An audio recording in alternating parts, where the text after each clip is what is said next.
全京都都知道，镇北王与王妃成婚5年，从未同房。有说冷家女貌若无颜，有说王爷心中有位早逝白月光，最离谱的说那王妃是使女，天生不能行夫妻之事。王妃，他们怎能如此编排您？奴婢这就去。说的越难听，王爷才越安全。5年前，我和王爷成婚那晚，裴某身有隐疾，恐不能尽丈夫之职。此疾罕见，传出去必遭天下耻笑，损了王府颜面。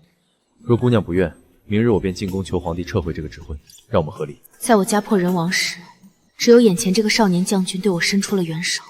父亲临终前也留下遗言，裴家可托付。我嫁你本就不是为这个，王爷既信我，我必护你周全。这一护便是5年，5年里，我替他吃尽了冷嘲热讽。5年无所出，这王妃形同虚设啊！我从不辩解，纵容油盐，把自己塑造成善妒无能的主母，好叫所有人都信是我的问题，而非王爷的。直到3日前，西云，我寻到一位神医，说有70%把握能治我的病，我要离京几日。 5年了，我早已不奢求什么夫妻之事，可若他能好，若我们能像寻常夫妻一样，好，我等你回来。小姐，王爷回来了。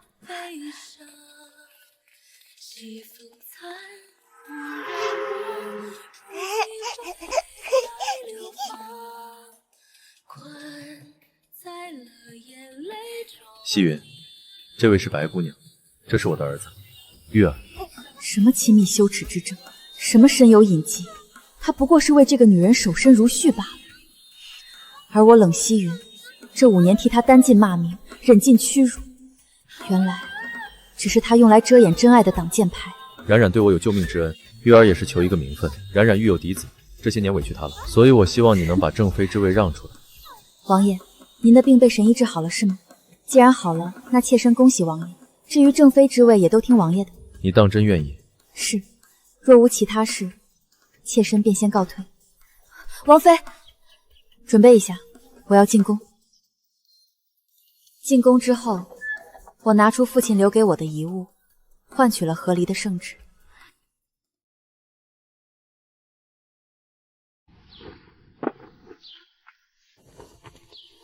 您真的求了和离？可这5年来，奴婢看得真真的，您对王爷是有爱的。就这么离开成全那个外室，您舍得吗？5年来，我也曾因他深夜归府，为我带回一盏西街的暖粥而心生暖意。看我中毒，他连夜闯宫，请来整个太医院，恍惚以为这便是岁月静好。可所有这些细微的悸动与暖意，都在今天被碾得粉碎。当初嫁给他，只为完成对父亲的承诺，如今承诺已尽。母亲的医馆这5年，我并未荒废，离开这里，不过是去做我早该做的事。况且，那里还有人在等我。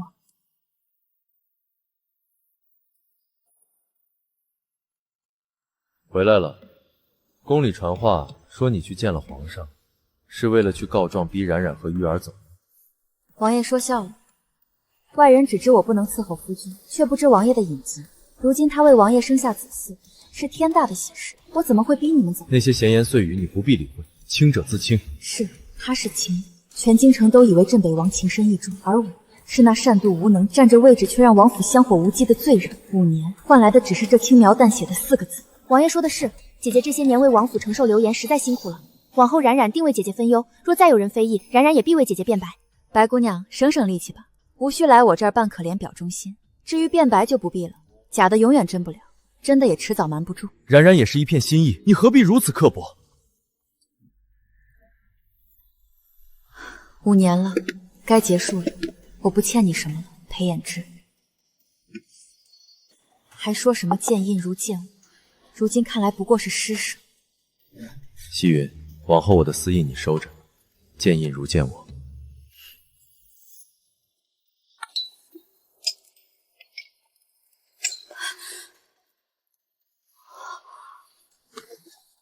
王妃，这些都是您从前最宝贝的。从前是，现在不是。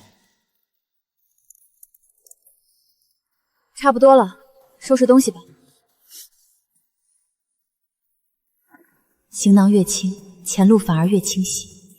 只剩母亲留下的济安堂，还需最后打点一下。要我说，那王妃就是个不下蛋的母鸡，要我早一根绳子吊死了。 5年了，我早已习惯了，可此刻我的心却像是被什么狠狠剜了一下，是那般的痛。西云，你怎么一个人出来了？姐姐可是跟着我们来的，王爷是怕我出来京都不习惯，特意陪我走走。姐姐千万别多心。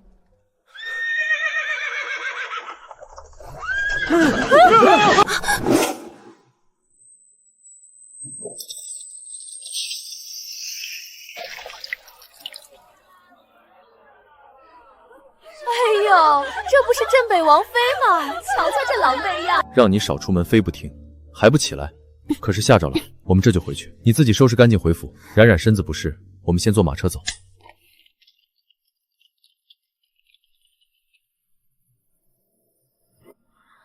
以前怎么没觉得回王府的路有这么长？小姐，你这是怎么了？杯热水。小姐，灶上的人说今日王爷吩咐，各院用度需重新核定，热水紧张，只能匀出这些。无妨，就这个吧。王爷他怎么可以这样对您？就算没护着您，也不该连略热水都……他是故意的。那马车是算好了时辰来的，我前脚出府，他后脚就能恰好出现。马经的那般准，捅犯的那般巧，将我独自扔在街上，莫与下人怠慢克扣，也是故意。王爷为何要如此？为何他需要我脏，需要我狼狈不堪，需要全京城的人都亲眼看见我低贱如泥，连街边的泔水都能随意泼在我身上？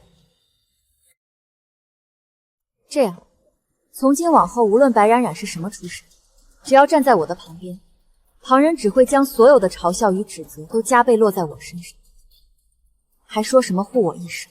她是我镇北王的女人，以后谁说她的不是，休怪我无情。人心之变，竟至于此。王爷特意吩咐了，给白姑娘那边的补汤要用百年山参，这算什么？昨个王爷还亲自陪着去挑了首饰，说是要给小世子打长命锁呢。咱们这位正妃娘娘自打被泼了一身泔水，王爷怕是连她的门槛都不想踏了。随他们说去。小姐，出事了！今早清点药材，发现好几味贵西药被换了劣等货，成药里也混了次品。什么时候的事？就这2日，能接触药库的，除了我和李大夫，就只有几日前新来的2个学徒。救命！我儿子吃了你们开的药，高烧不退，还起了疹子。面色发红，疹色鲜红，药物过敏。这黄连是没变的，西安堂绝不会有这种药。就是从你们这儿抓的。我儿子要是有个3长2短，我跟你们拼命！你又在惹什么麻烦？有人换了医店的药材。证据呢？每次出事都是有人陷害，季安堂就如此招惹是非。西云，关了吧！你一个王妃整天泡在药铺里，像什么样子？冉冉说的对，女子行医本就不妥，如今3天2头出事，平白惹人笑话。王爷今日来就是为了说这个。我是为你好，也为王府声誉，把医馆关了，缺银子我补给你。报官，请衙门派仵作和药尘来，当场验药。冷西云，你非要当众忤逆我！王爷不好了，白姑娘突然心口疼，喘不上气儿。你给冉冉开的安神药里加了什么？她从前从未这样。什么安神药？冉冉说近日难眠，昨日来你医馆抓的药。若她有事，冷西云，你这医馆别想再开下去。小姐，白姑娘何时来抓过药？我们根本没有见过她。我知道，原来一个人不爱你时，连栽赃陷害都如此理所当然。黑心医馆，我儿子昨夜吐了血，现在还没醒，你们要给我儿子偿命！封了这害人的地方，什么济安堂，分明是索命堂。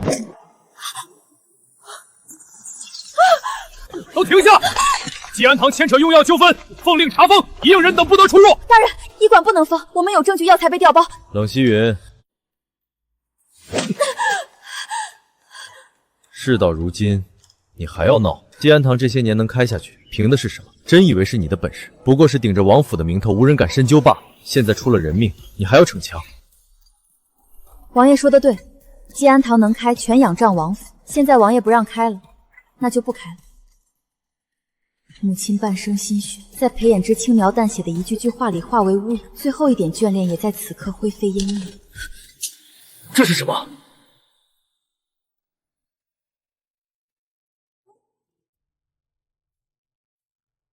不关你的事。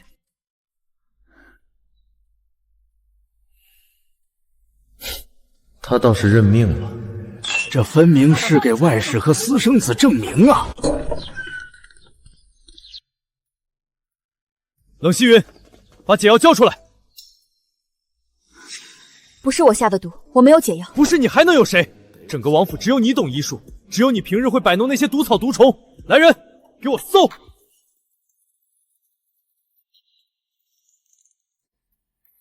就是这个毒药。王爷明鉴，奴婢不知道为什么这东西怎么会在我房里。人赃俱获还敢狡辩，给我拉下去杖毙！等等，不关温竹的事，我会配解药，你放了他，我立刻配。奴请于姐，小世子无碍了。王爷，现证据确凿，您可要为玉儿做主啊！姐姐医术高明，却用在这等害人的地方，若不加以惩戒，只怕日后还会怎么害人？按民间旧俗，何该在脸上烙字，让他永远记住这个教训？烙字，这未免……王爷，姐姐医术那么高明，区区烙字，她日后自有办法消除疤痕的。可这教训得让她记住啊，不然今日玉儿的罪岂不是白受了？何况今日宾客众多，若不处置，还不知要传出多少闲话。取烙帖来。王爷，不可啊！王爷，小姐的脸不能烙，求求您了，王爷，你罚奴婢吧，打死奴婢都行，求您别伤害小姐。拉开！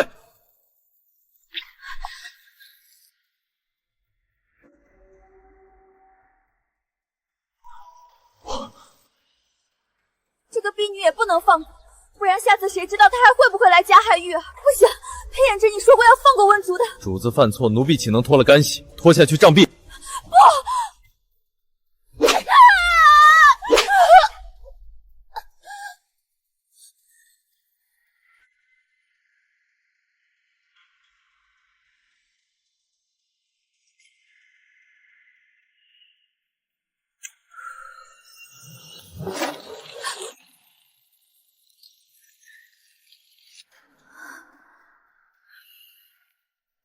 从此以后，京城再无冷细雨。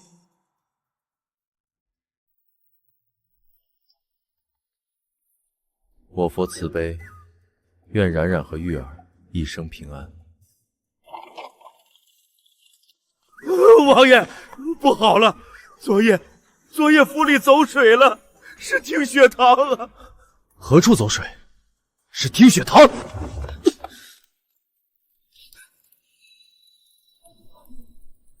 人呢？王妃呢？火是半夜起的，发现时已经烧透了，里头没找见王妃。找不见是什么意思？他人呢？怕是烧成灰了。放屁！他那么大一个人能烧成灰？给我找，现在就找！冷希云，听见没有？你给我出来！王爷，危险，让下人们找吧。滚开！挖！把这里给我翻过来，一寸一寸的挖！我不信他能烧没了，我不信！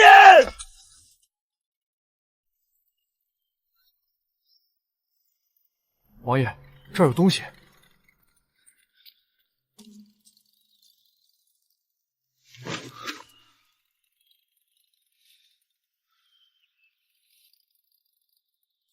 冷希云母亲留下的，她从不离身。不可能，这不可能！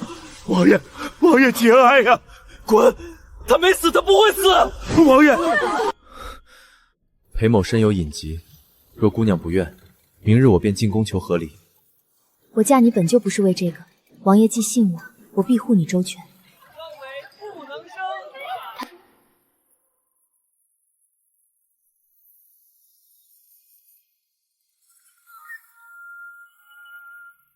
是你害死了温竹，是你害死了整个听血堂的人。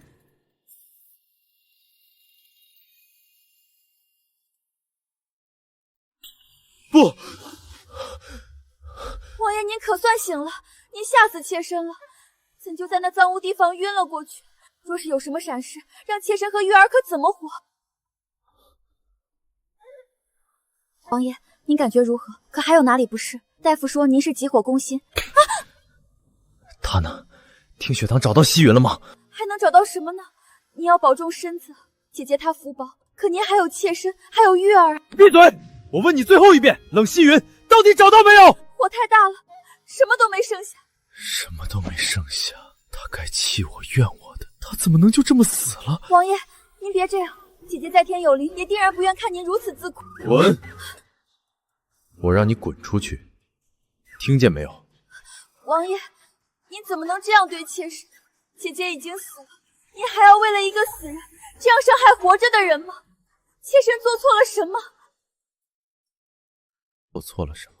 你故意指使下人苛待西云，故意对外散播谣言，掀起舆论，让他受尽众人议论。你一次次在他药里动手脚，让人换了医馆的药材。那日又把毒药塞进温竹的房间，再演一出中毒的戏，逼我对他用刑。你还不知道你做错了什么？不是的，王爷，您怎么能这样想妾身？妾身没有。有没有你心里清楚。我从前懒得深究，总觉得你柔弱需要庇护，而他总是那么安静，那么能忍。我以为他不会在意，可现在他死了，白冉冉，我只要一闭上眼，就是他最后看我的眼神。是你，还有我，一起把他逼死的。现在滚出去，别让我说第3遍。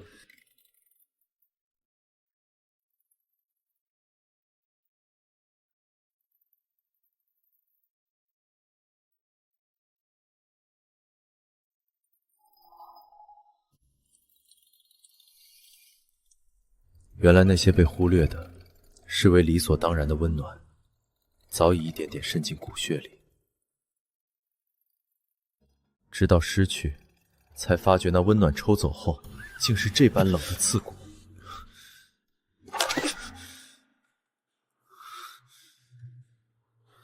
西云，西云，我错了，我真的知道错了。我把白冉冉送走，我把吉安堂重新开起来，我什么都答应你。你回来好不好？你说过要护我周全，你说过的。王爷，宫里来人了，需要您去接旨。王爷求您了，若是抗旨，那可是大罪呀！更衣。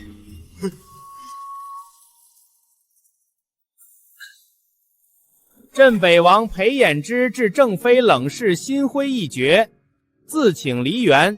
朕念冷氏5载亘秦，特旨准予和离，即日起去王妃位，婚嫁各不相干。和离，准予和离。为了遵循冷姑娘的意愿，另册立白冉冉为王府正妃。王爷，请接旨，这是和离文书，一式2份。这份是给您的。他竟早就签了和离书，难怪不是任命，是在等着这个。他不要这王妃之位了，也不要我了，所以那把火是他自己放的，就是为了断得干干净净，连一点念想都不留。不，本王没有同意和离，她是我的王妃，死也是我裴家的鬼。王爷慎言，冷姑娘按律行事，自愿画押。这和离已然生效，陛下圣旨已下，岂是儿戏？您现在是想说陛下旨意有误，还是想抗旨不遵？王爷，您快接旨吧。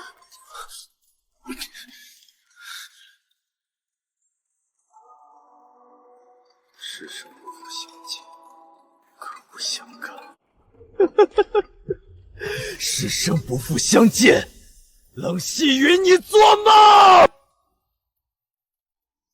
这文书是他几日前立的，可火是前日半夜起的。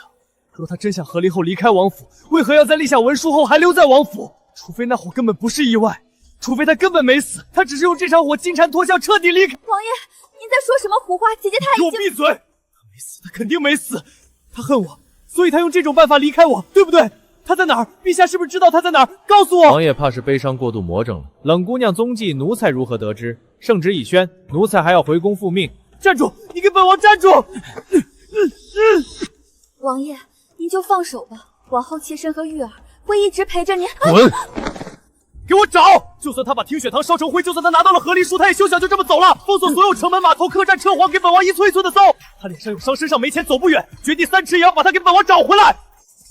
王爷，这陛下刚下旨，本王说了找，现在就去。只要他还活着，我就有机会。有机会把他找回来，有机会对他说那句迟了太久的对不起，有机会把一切都挽回。冷细云，你死了为什么还要阴魂不散？我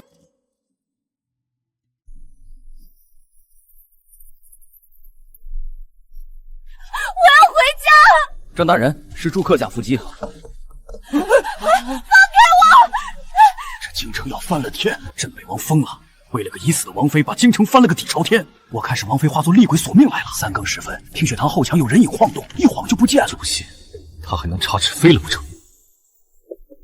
滚！王爷，切身蹲了。滚！滚出去！别拿孩子来烦我！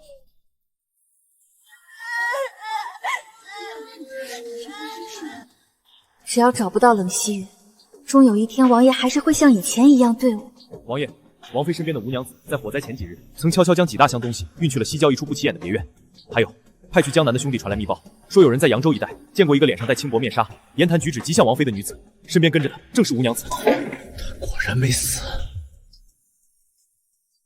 他早就计划好了金蝉脱壳，钱财药材都转移走了，怪不得废墟里除了衣料和簪子什么都没有。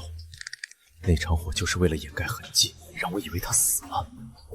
好一个冷夕云！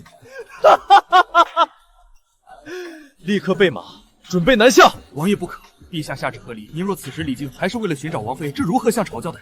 况且江南路远，您这身子……交代？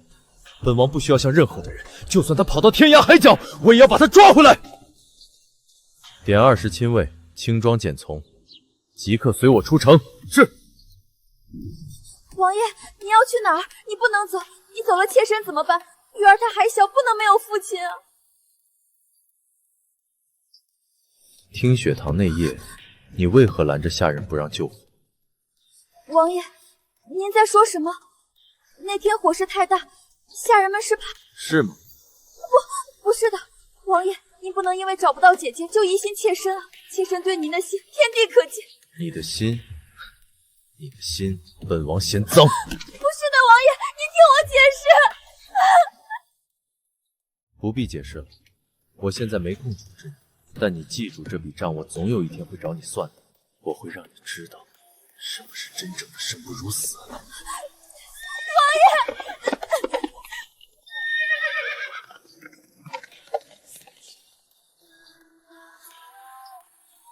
冷夕雨，冷夕雨，你为什么死了还要阴魂不散？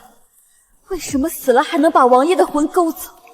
裴衍之，你想去找他是吗？好，你去，但你能不能找到？找到的是活人还是尸体，可就由不得你了。去，把周嬷嬷给我叫来，立刻！冷夕雨，这次就算把江南翻过来，就算绑，我也要把你绑回来。天涯海角，休想逃脱！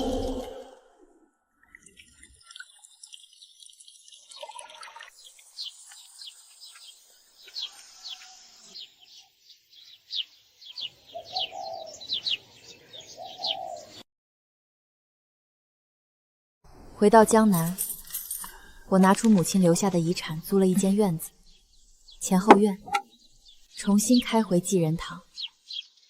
这几味药可试复有。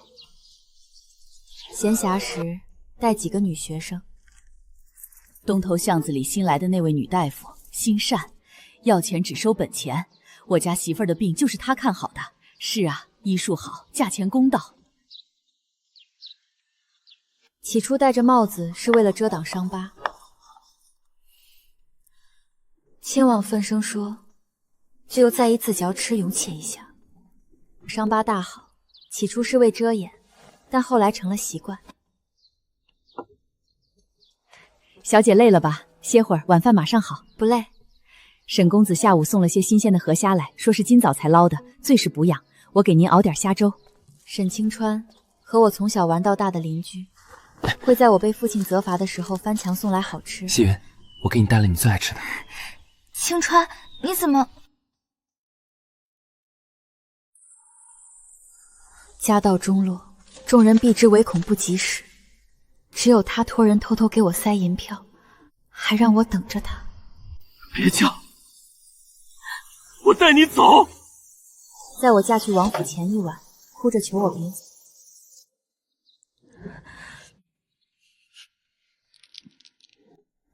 5年王府生涯，我早已学会把眼泪咽回肚子里。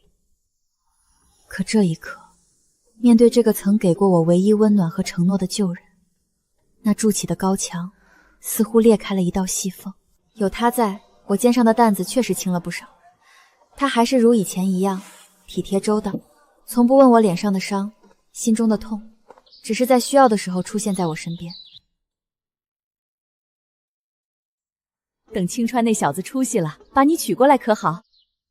我不是不懂他的心意，年少时的朦胧好感，但家道中落，我不愿拖累他。后来圣旨赐婚，一切便再无可能。如今时隔多年，经历生死，容颜有损，心如死灰。他却仿佛还是当年那个执拗温柔的少年，不言等候之苦，只默默守在身旁。这份情谊太重，也太干净。无疑，青川哥哥他其实不必如此，他有他的前程。小姐，沈公子的性子您还不清楚吗？他认定的事儿，9头牛也拉不回。当年他若能拉得回，也不会大病一场。我现在只想把母亲留下的这点念想好好传下去，让这些女子能靠自己的一双手挣一份清白安稳的饭吃，不必仰人鼻息，不必身如飘萍。至于其他，风月情长，余生作伴，已不敢想，也不愿想。那颗曾为裴衍之悸动过，最终被碾碎成灰的心，早已没了再去沾染情爱的凄凉。西云，今日镇上新到了一批川贝，成色极好，我挑了些上品的买回来了。就这样吧，现实安稳，岁月或许还能勉强称之为静好，日子就这么过，一天天的，不想了。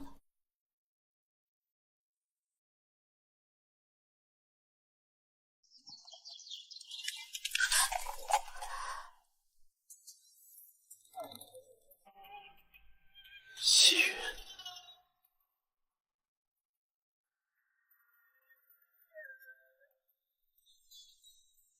真的是你？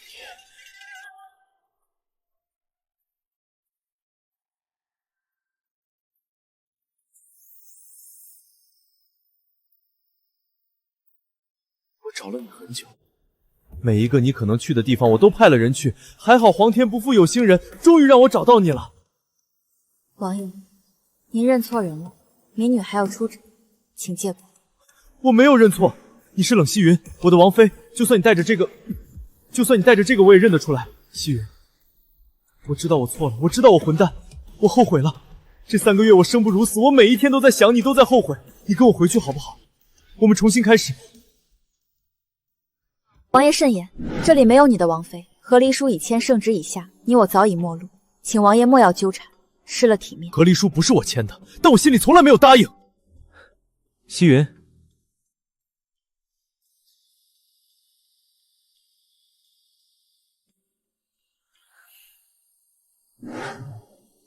这位是沈清川，清川哥哥，这位是京城来的王爷，没什么事，你先回去忙吧。叫的可真亲热。你叫他哥哥，冷夕云，我才是你的夫君，你对着一个外男叫哥哥。裴衍之，注意你的言辞。清川哥哥与我自幼相识，光明磊落，容不得你污蔑。你我之间早已了断，我与谁交往都与你无关，请你立刻离开。裴衍之，从今日起，我与你恩断义绝。哈哈，与我无关？你说与我无关？冷夕云，我们5年的夫妻情分，你说断就断，转头就和别的男人自幼相识，光明磊落。你告诉我，这算什么？这位大人，无论您与冷姑娘有何过往，还请自重。如今冷姑娘在此行医济世，安居乐业，还请大人莫要强人所难，打扰她的清静。什么东西，也配来教训我？裴衍之，裴衍之，你的妻子在你下令在我脸上烙字的时候，在你眼睁睁看着温竹被打死的时候，就已经死了。你看清楚，裴衍之，这是你亲手烙上去的。他时时刻刻提醒我，也提醒你，我们之间早就恩断义绝。不是的，我当时是气昏了头，是被白冉冉蒙蔽。我知道错了，我真的知道错了。你给我一个机会，让我补偿你，让我对你好，我以后……补偿？你拿什么补偿？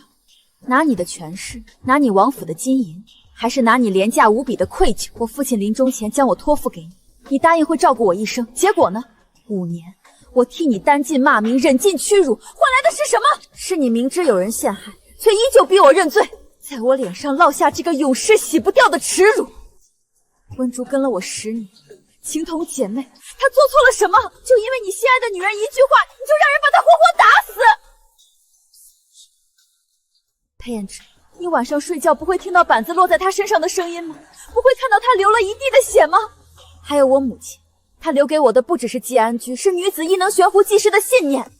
可你为了白冉冉，竟派人封了我的药堂，那是我母亲一生的心血，是我5年的经营，是那么多孤苦女子好不容易挣来的一条活路。所以收起你那套补偿的说辞，我不需要你的补偿，我要不起也嫌脏，更不想再和你有任何瓜葛，那只会让我觉得过去的我又往死地走了一步。如今我只想在这里安安静静的过日子，教几个学生，行几分医，了此残生，更是我如今安稳度日的倚仗。你若再敢伤他，裴衍之，我便是拼着这条命不易，像淬了毒的刀，也要让你付出代价。我说到做到。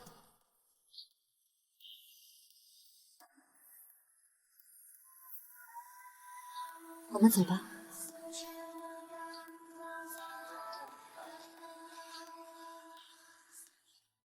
夕云，你没事吧？没事，青川哥哥，今日多谢你。你我之间何必言谢？只是裴衍之怕不会轻易罢休。我知道，但我们过我们的日子，随他去吧。他确实不会就此罢休，必须更加小心才行。冷夕云冰冷的眼神，决绝的话语，还有他和沈清称并肩站在一起的姿态，这些东西在我心里烧成了一团火，烧得我五脏六腑都疼。有消息了吗？属下已查到，此人出身清流，家道上落后，凭科考得的功名，但却不知为何没有去做官，而是一直守在这个小镇。他与王妃是旧识，年少时曾有婚约之意，后来冷家出事便不了了之，可他却一直留在这镇上，再未离开。旧识，婚约。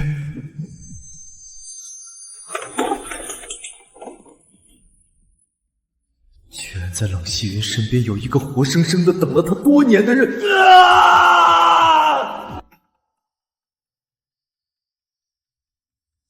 进去了，没有出来。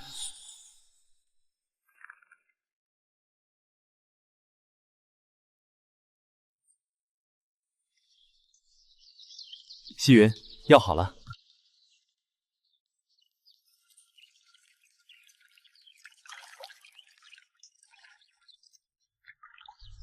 沈清川，你……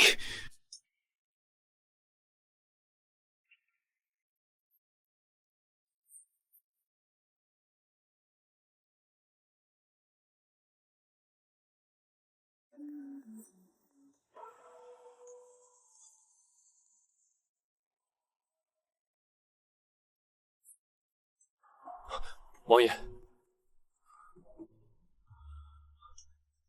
去把沈清川给我抓过来。是。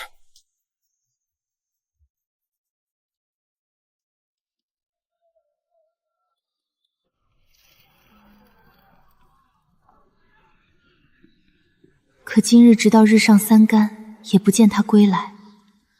到了午后，依旧音讯全无。小姐，会不会是？是他，一定是他。除了裴衍之，不会有第二个人会用这种下作又直接的手段。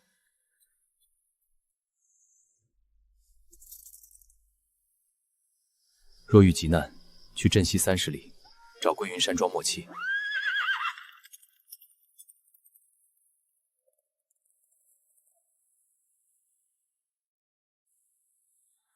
裴衍之，区一个王爷，也敢动我归云山庄的少主人？少主人，虽然早有猜测沈清川身份不凡，却未料到竟是这神秘山庄的少主。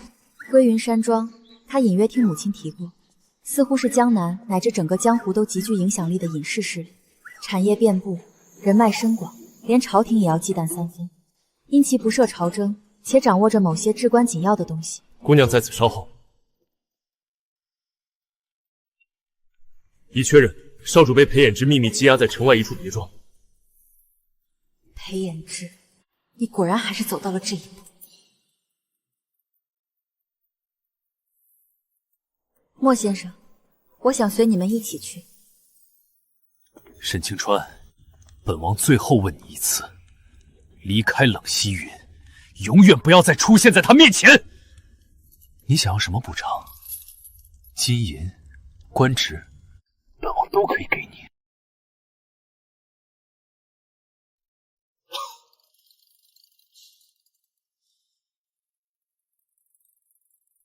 裴衍之，你到现在还不明白吗？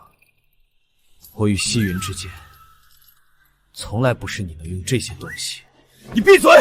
他需要的是我，是我！你一个半路冒出来的救赎石，也配跟我抢？抢？裴衍之，是你自己把他弄丢。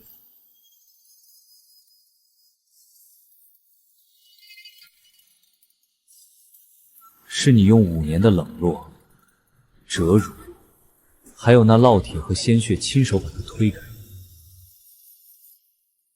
现在你有什么资格说抢？我没有，我当时是……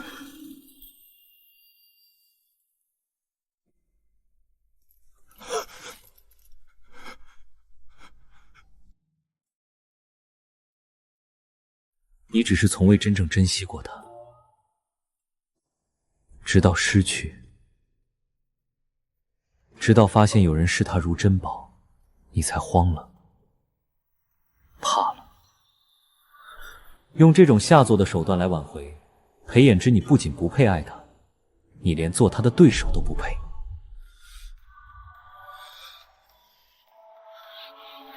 你找死！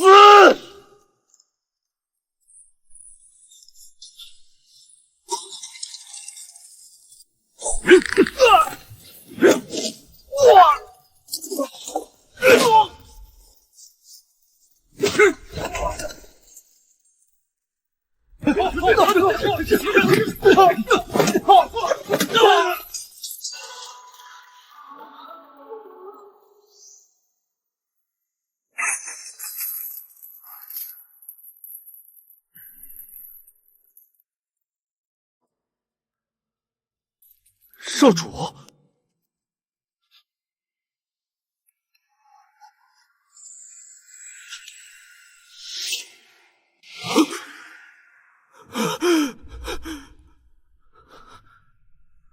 我竟在无知无觉中绑了归云山庄的少主，还动了刑。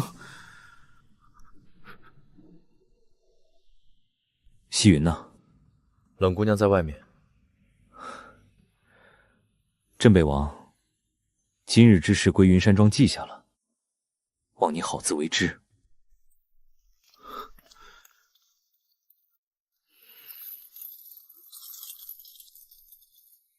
等等！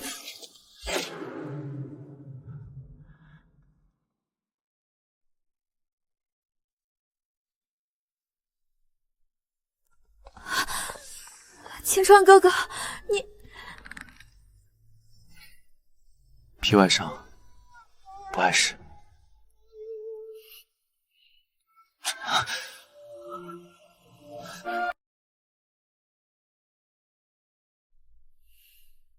西云，你别走，我错了，我真的知道错了。你看我没有真的伤他，我只是太害怕失去你。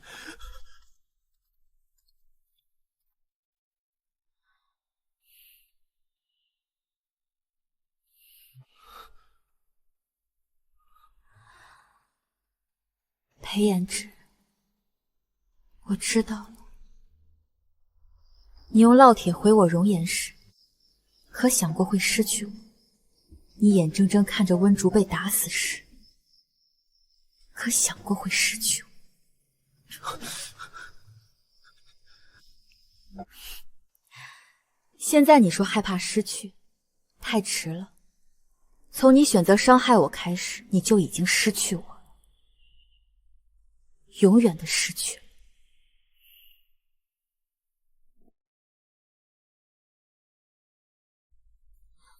青川哥哥，我们回家。家，他说和沈清川回家。沈清川，我才是。西云，你就这么不想见我吗？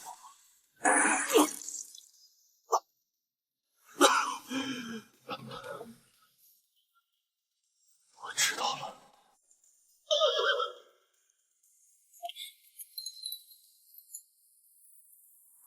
王爷，您可算回来了。妾身和玉儿……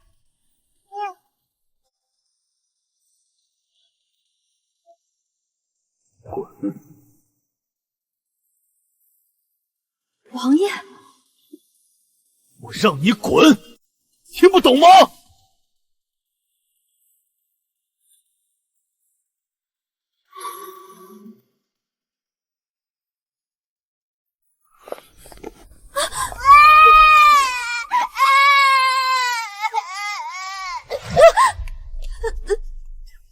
你满意了？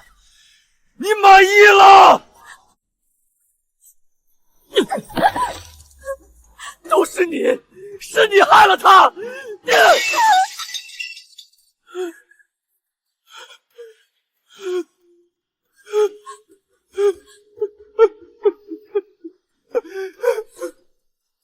我知道了，我知道了。吃吧，王爷吩咐的。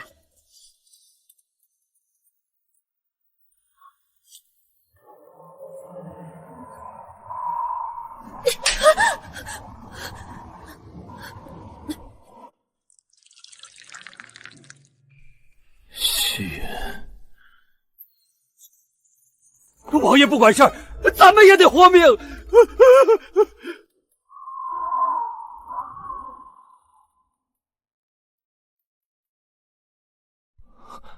西云，是你。裴衍之，你满意了吗？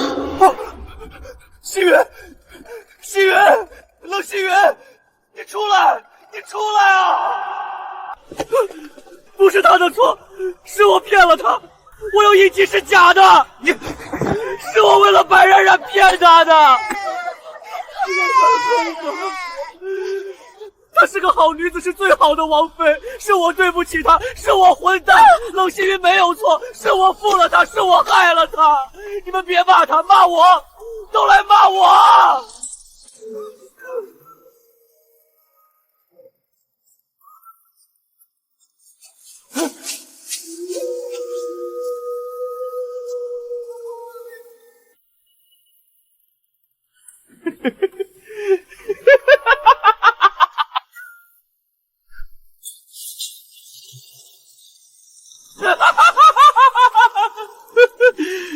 西云，我来赎罪了。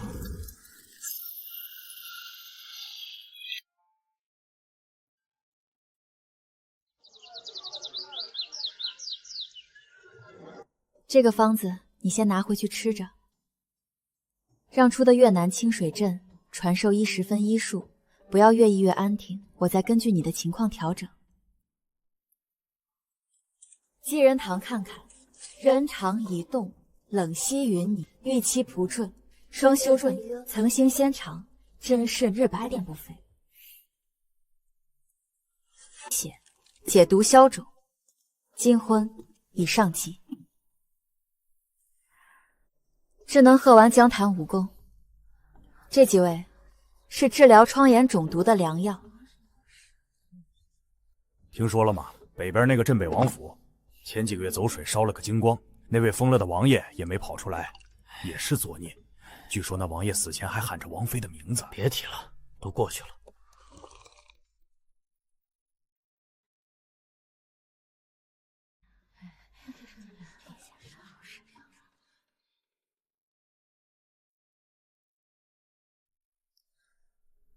专心些。是。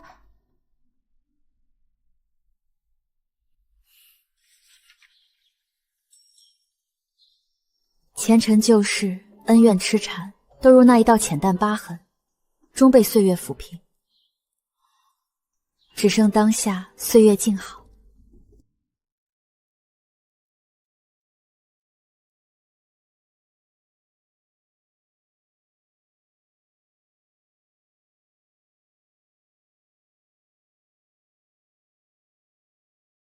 你我之间本就没什么可争的。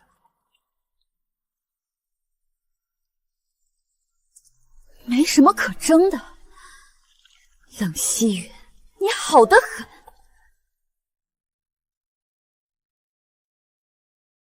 你不是一直想杀我吗？不怕我在这里动手，让你葬身江底？我若死了，你便再也没有机会知道真相。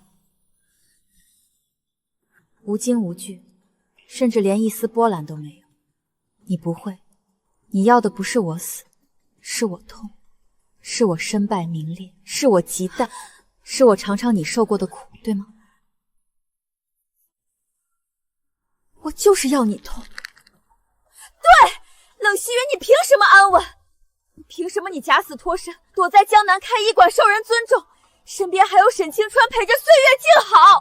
而我呢？我从小无依无靠，好不容易遇上裴衍之，以为有了依靠，为他藏着私生子，为他背负外史骂名，小心翼翼活了这么多年。他当年说爱我，说会护我和玉儿，结果呢？结果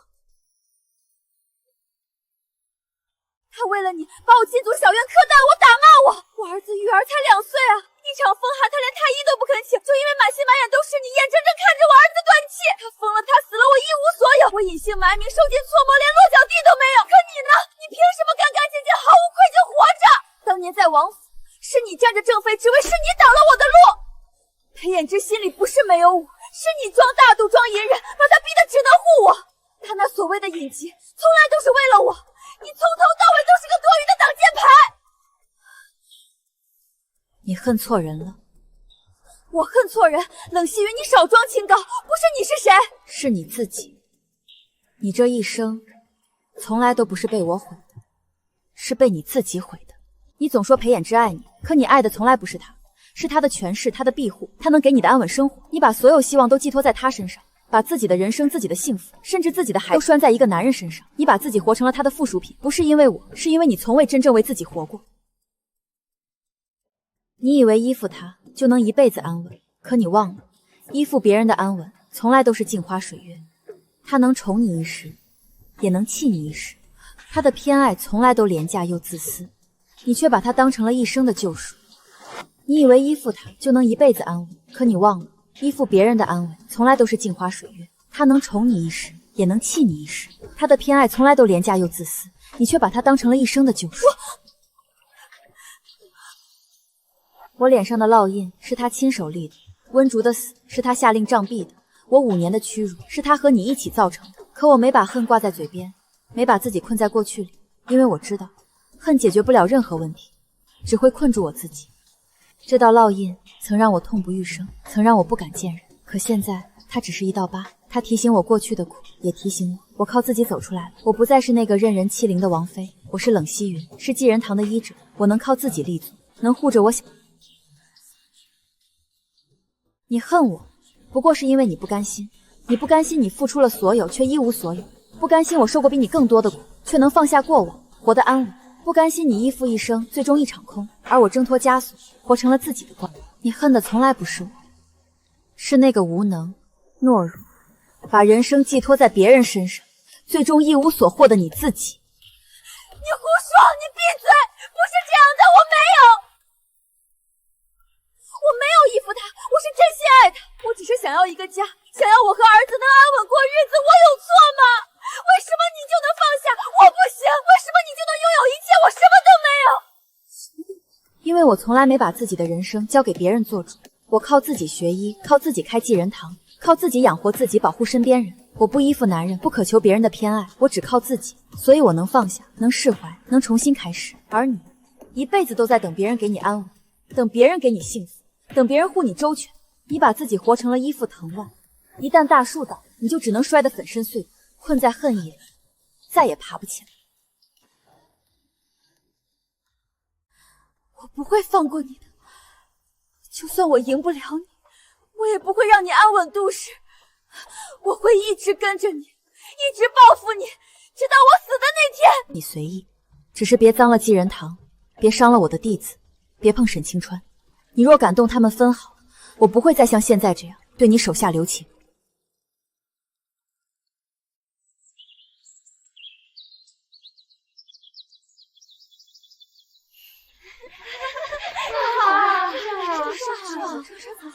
这薄荷性凉，气味馨香，归肺甘健。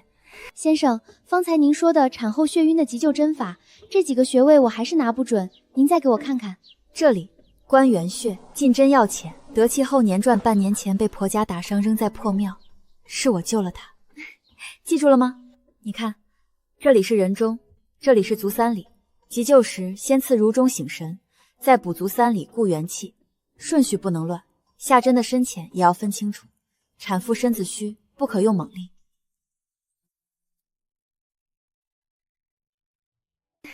小姐，喝口歇会儿吧，说了一上午的课，嗓子该干了。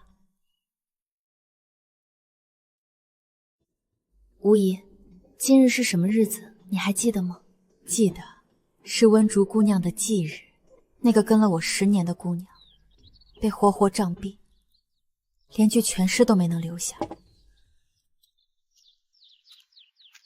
小姐吃点甜的，心里就不苦了。桂花糕，那荷包是温竹没绣完的，2年来一针一线，终于在今日绣完了。温竹，我来看你了，2年了，我过得很好，无疑也很好，你不用担心。你看，济仁堂现在越来越热闹了，来了好多姑娘学医，她们都很懂事，也很肯学。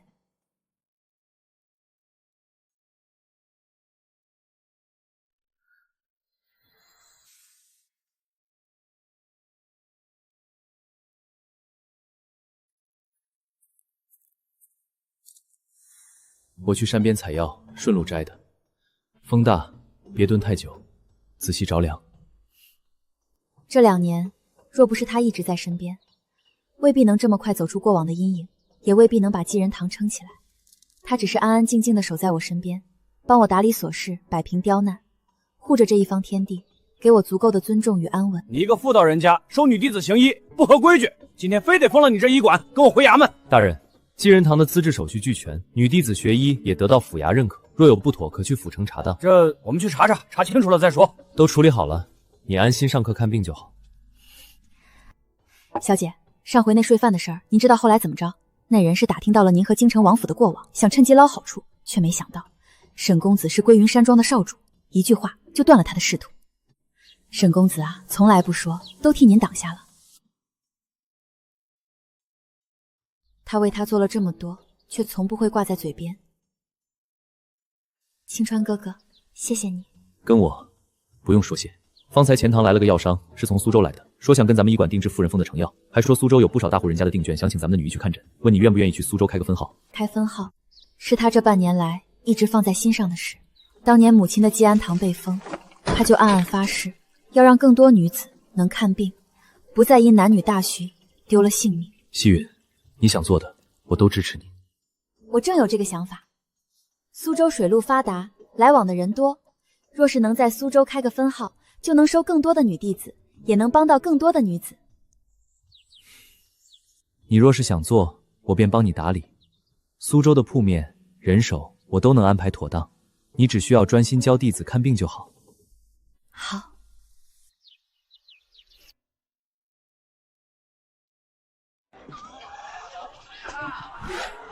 全是女先生，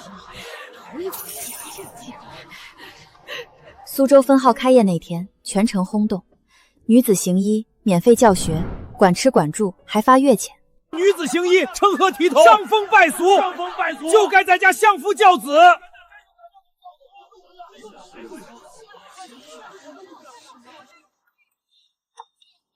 没过多久，骂声渐渐消失了。先生，宫里都请您去看病呢，您可太厉害了！是啊，先生，厉害。小姐，这可是天大的荣耀。贤太妃在宫里德高望重，若是您能去一趟，往后咱们济仁堂就再也没人敢刁难了。他知道，京城那座城对他来说是刻进骨血里的伤，是刻进骨血里的伤。劳烦公公回去禀报太妃，民女才疏学浅，不敢担此重任。况且济仁堂这边弟子们还等着我授课，苏州的百姓也需要我，实在是脱不开身，还望公公能够体谅民女的难处。多谢太妃娘娘厚爱，只是我诊病向来只在济仁坛。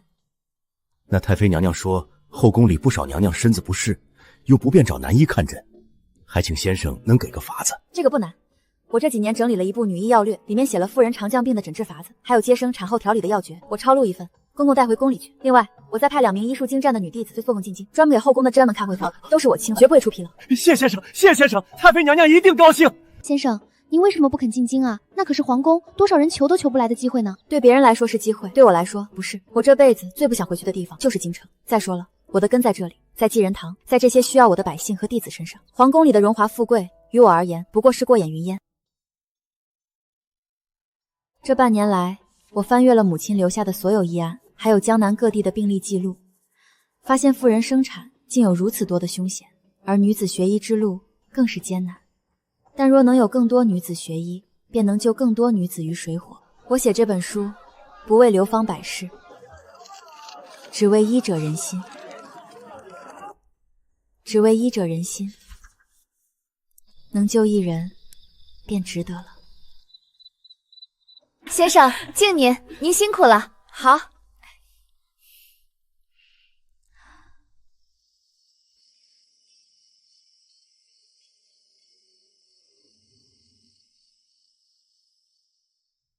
恭喜你，得偿所愿。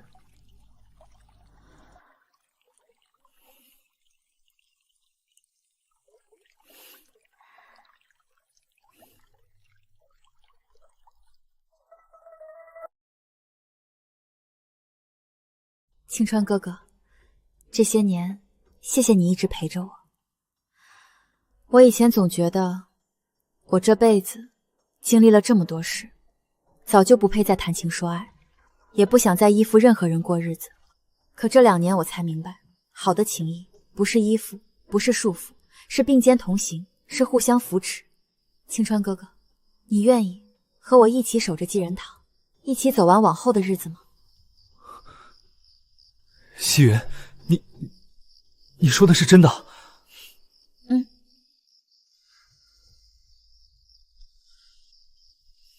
西云，往后余生，我只护你一人。冷西云成了江南家喻户晓的嘉奖，心怀仁善、济世户晓的西云先生。继仁堂女医行走各地嘉奖，官府不得刁难。继仁堂女医成了无数女子的光。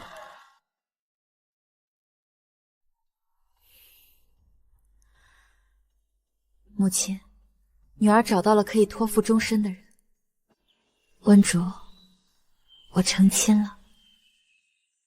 青川哥哥会照顾我，你放心。先生，师照。名分从来不是最重要的，重要的是往后的日子，他们能并肩站在一起，一起守着继仁堂，一起看江南的春去秋来，一起过细水长流的日子。大小姐，老奴来迟了。这是王爷临去前托付老奴一定要亲手交给您的，他一直留着，到死都没打开过。放下东西，你拿回去吧。我和他早就没什么关系了，他的东西我不收。老奴跑了大半个江南，找了您整整3年，求您就看一眼吧。小姐，要不您就看看吧，看一眼也算撂了一桩事。留下吧。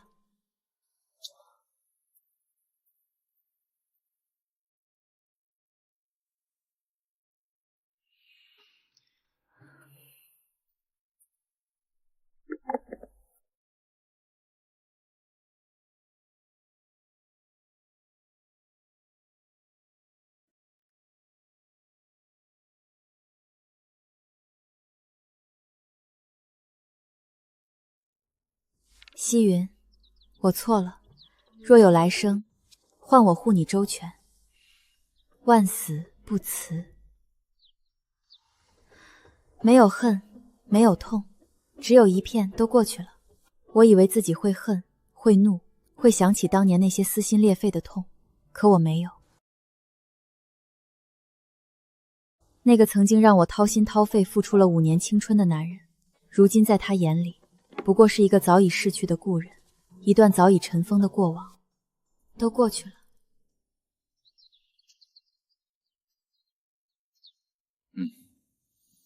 都过去了，往后只有好日子了。能这样靠在你怀里，我就满足了。以后我再也不会让你离开我了。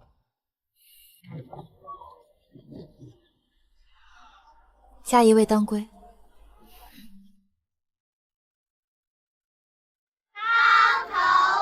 药香满院，人生温暖，岁月安稳。当年千帆过尽，我曾以为自己只能孤身漂泊，却没想到兜兜转转，终究靠了岸。往后余生，风雨是他，平淡是他，清贫是他，荣华也是他。